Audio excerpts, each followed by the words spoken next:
నమస్తే, నా పేరు ప్రశాంతి. వై న్యూస్ కు స్వాగతం. The news sponsored by Wyra family restaurant, national highway, Tetagunta. నోరూరించే వంటకాలు, అసలైన మసాలా దమ్ముతో అదిరిపోయే నాన్ వెజ్ రుచులు మీకోసం. విచ్చేయండి Wyra family restaurant, national highway, Tetagunta, Tuni మండలం, కాకినాడ జిల్లా. రాష్ట్ర హోంమంత్రి వంగలపూడి అనిత పాయకరావుపేట నియోజకవర్గంలో పర్యటించారు.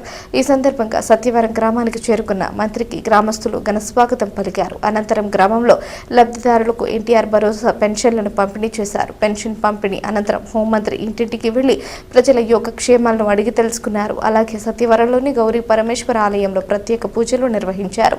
అనంతరం శ్రీరాంపురం గ్రామంలో బొట్టపాటి వీరస్వామి కుటుంబ సభ్యులను పరామర్శించిన మంత్రి ఇటీవల అకాల వర్షాల కారణంగా మృతి చెందిన రట్లకోట గ్రామానికి చెందిన ఎరకయ్య, శంకర్ కుటుంబాలను కూడా పరామర్శించారు. బాధిత కుటుంబాలకు ప్రభుత్వం అండగా ఉంటుందని భరోసా ఇచ్చారు.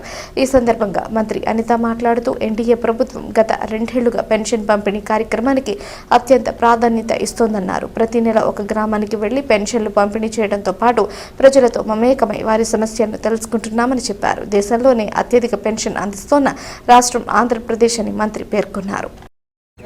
దేశంలోనే ఎక్కడా లేని విధంగా పెన్షన్ సదుపాయాన్ని పేదలందరికీ కూడా అందించడం మనందరికీ కూడా తెలుసు.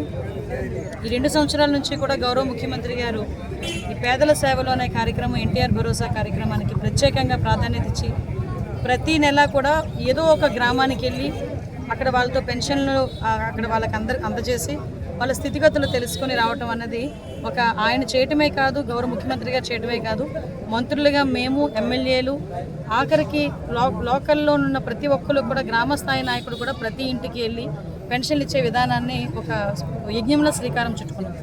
దీనికి ఎక్కడా కూడా ఎటువంటి ఇబ్బంది లేకుండా, ఎటువంటి ఆటంకాలు లేకుండా ప్రతి నెల కూడా జరుగుతుంది. ఇన్ కేసు 1వ తారీఖు కనుక ఆదివారం వస్తే 31వ తారీఖునే పెన్షన్లు ఇచ్చే కార్యక్రమాన్ని కూడా శ్రీకారం చుట్టామంటే పేదల పట్ల ఈ గవర్నమెంట్కు ఉన్న చిత్తశుద్ధి మనందరికీ అర్థమవుతుంది. ఇప్పటి వరకు మళ్ళీ చెప్తున్నా, మన రాష్ట్రంలో ఇచ్చిన పెన్షన్స్ దేశంలో ఎక్కడా కూడా ఇవ్వట్లేదు. మన రాష్ట్రంలోనే అత్యధికంగా పెన్షన్లు ఇచ్చే కార్యక్రమాన్ని కూడా శ్రీకారం చుట్టుకున్నాం.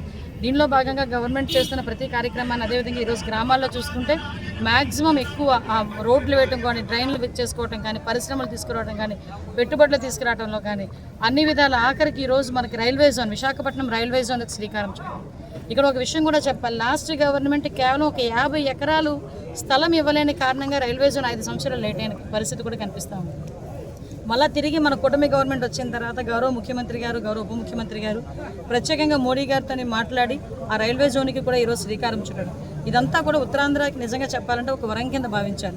ఈరోజు ఒక పక్క సంక్షేమాన్ని, ఒక పక్క నుంచి అభివృద్ధిని కూడా 2 కళ్ళగా భావించుకొని ఈ రాష్ట్రం 2047కి ప్రపంచంలోనే మొట్టమొదటి స్థానంలో ఉండటానికి ఒక ప్రణాళికాబద్ధంగా వెళ్తున్న గౌరవ ముఖ్యమంత్రి గారికి, గౌరవ ఉప ముఖ్యమంత్రి గారికి, ప్రధానమంత్రి మోడీ గారికి కూడా ప్రత్యేకంగా ధన్యవాదాలు తెలియజేసుకొని ప్రజల సహకారం కూడా కోరుకుంటున్నాను.